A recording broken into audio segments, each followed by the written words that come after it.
Burkina n'a jamais eu de réserve d'or jusqu'à ce que nous en arrivions. C'est nous qui avons commencé à réserver l'or au trésor du Burkina Faso. Sinon, il n'y avait pas un seul gramme de réserve d'or au Burkina. Ça veut dire que c'est un menteur encore. L'autre chose, quand il dit qu'on utilise pour se protéger et tout, on est libre. Si le peuple a décidé qu'on le gouverne, nous avons le devoir de nous protéger. Donc on est libre. En quoi ça le regarde? Et le volet qui m'a le plus fait mal, pas parce qu'il est général ou parce que c'est un Américain ou quoi, c'est parce que c'est un noir. Et ça fait très mal de voir qu'on utilise un noir pour combattre un noir. Et ça n'a pas commencé maintenant. Il faut que ça s'arrête. Voilà, c'est très dangereux. Même la Libye, qui a détruit la Libye, on a encore utilisé un noir. Dans les films, dans le temps, chez les Américains, les noirs jouaient toujours le mauvais rôle. Mais on s'est dit c'est dans le film. Mais pourquoi les noirs doivent continuer à jouer le mauvais rôle? Et je pense que s'il a entendu cette interview, il doit se regarder dans un miroir, avoir honte, sortir, dire que bon, on m'a fait un faux rapport, je regrette. Il doit le dire publiquement. Si c'est un faux rapport, on l'a fait. Parce que c'est possible. Il faut que nous, chefs d'État africains, nous arrêtons de nous comporter donc en marionnettes qui dansent à chaque fois que les impérialistes tirent sur les ficelles. Les questions que mes générations se posent sont les suivantes, si je peux me résumer. C'est de ne pas comprendre comment l'Afrique, avec tant de richesses sur notre sol, avec une nature généreuse, de l'eau, du soleil en abondance, l'Afrique est aujourd'hui le continent le plus pauvre. L'Afrique est un continent affamé. Et comment se fait-il que les chefs d'État traversent donc le monde à mendier? Voici des questions que nous nous posons et que nous n'avons pas de réponse jusque-là. Nous avons l'occasion de tisser de nouvelles relations. Et j'espère que ces relations puissent être les meilleures pour donner un meilleur avenir à nos peuples. Ma génération me charge aussi de dire que, par ce fait de pauvreté, ils sont obligés de traverser l'océan pour essayer de rallier l'Europe. Ils meurent dans l'océan. Mais que prochainement, ils n'iront pas traverser parce qu'ils viendront devant nos palais pour chercher leur pitance quotidienne. Pour ce qui concerne le Burkina Faso, aujourd'hui nous sommes confrontés depuis plus de 8 ans à la forme de manifestation la plus barbare, la plus violente du néocolonialisme, de l'impérialisme. L'esclavage qu'on tend encore à nous imposer. Nos dévanciers nous ont bien appris une chose. L'esclave qui n'est pas capable d'assumer sa révolte ne mérite pas que l'on s'apitoie sur son sort. Nous ne nous apitoyons pas sur nos sorts, on ne demande pas que quelqu'un s'apitoie sur notre sort. Le peuple burkinabé a décidé de lutter contre l'île terroriste en mesure de relancer son développement. Dans cette lutte, des vaillants peuples, des vaillantes populations se sont engagées à prendre les armes face au terrorisme, ceux que nous avons affectueusement appelés les VDP, des volontaires.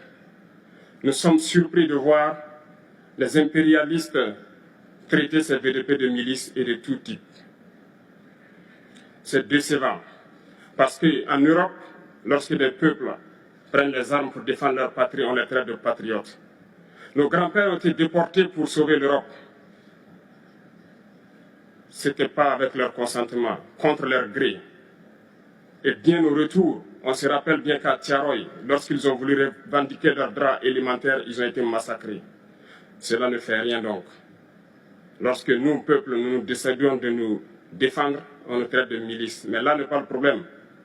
Ce qui est le problème, c'est de voir des chefs d'État africains qui n'apportent rien à ces peuples qui se battent, mais qui chantent la même chose que les impérialistes en nous traitant de milices, en nous traitant donc d'hommes qui ne respectent pas les droits de l'homme. De quels droits de l'homme parle-t-on? Nous nous offusquons contre cela et c'est honteux. Il faut que nous, chefs d'État africains, nous arrêtons de nous comporter donc en marionnettes qui dansent à chaque fois que les impérialistes tirent sur les ficelles. Hier, le président Vladimir Poutine a annoncé donc l'envoi de céréales en Afrique. Nous sommes bien contents. Nous lui disons merci pour cela.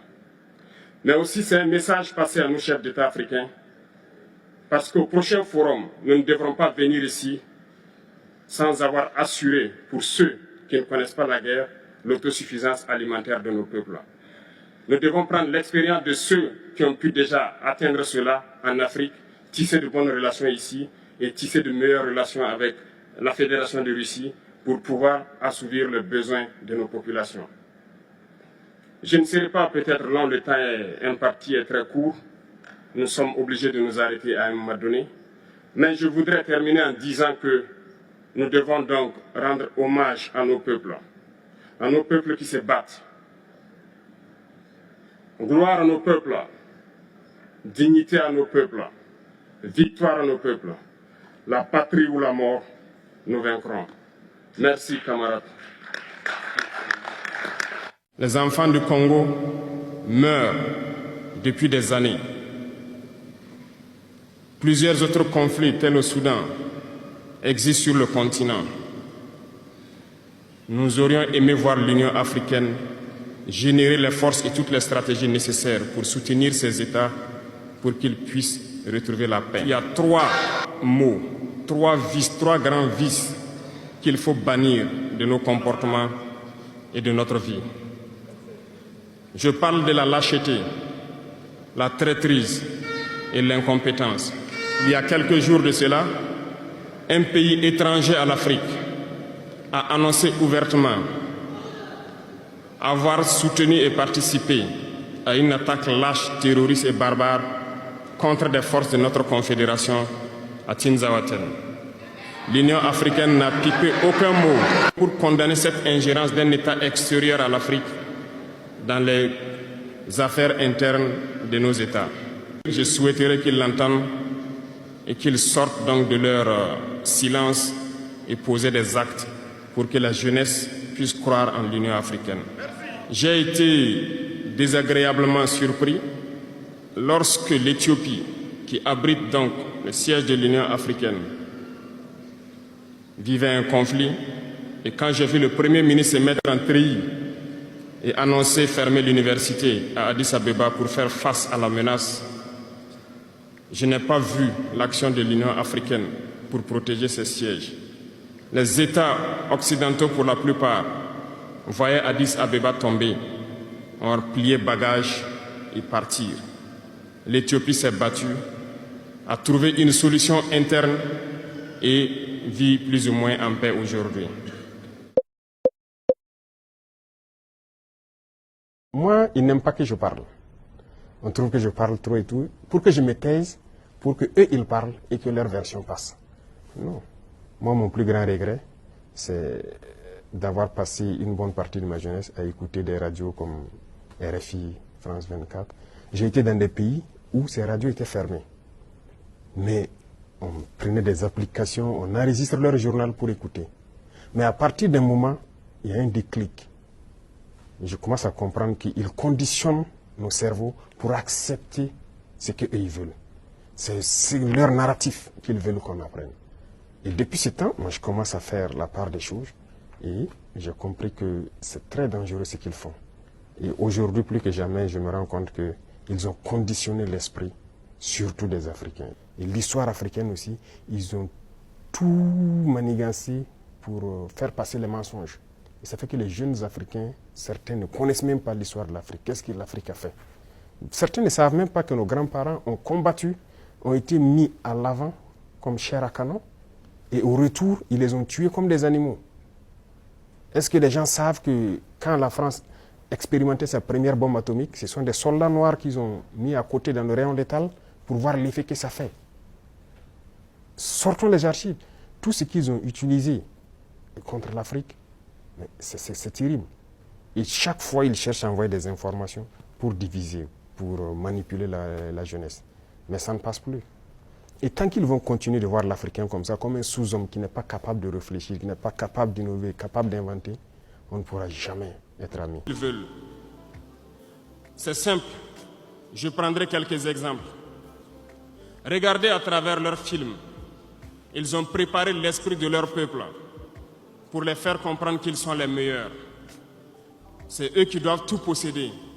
Vous ne direz pas le contraire. Dans tous leurs films qu'ils propagent, vous trouverez toujours les méchants. Ce sont soit les Russes, soit les Sud-Américains, soit les Noirs qui jouent les mauvais rôles de trafiquants de drogue, de proxénètes, de trafic d'humains, jusqu'à un passé récent, bien sûr. Vous trouverez les Arabes qui jouent le rôle des terroristes. Voilà un peu comment ils perçoivent le monde.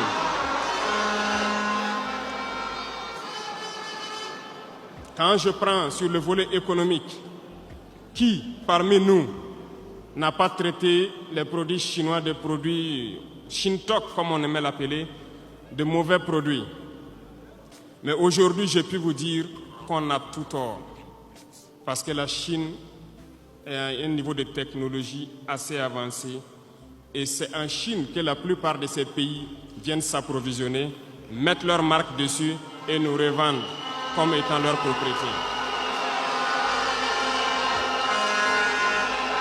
Regardez autour de vous.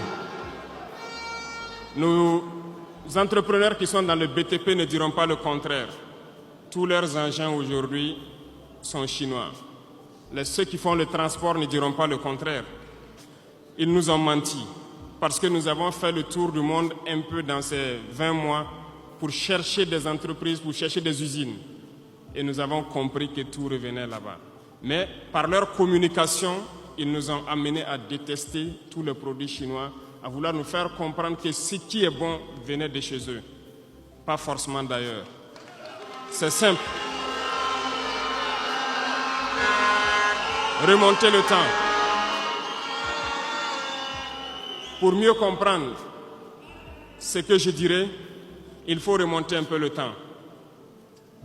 Et j'espère que certains iront lire qui sont les tsars, les conquêtes mongoles, les empires perses, turcs et ottomans. Lisez leur histoire.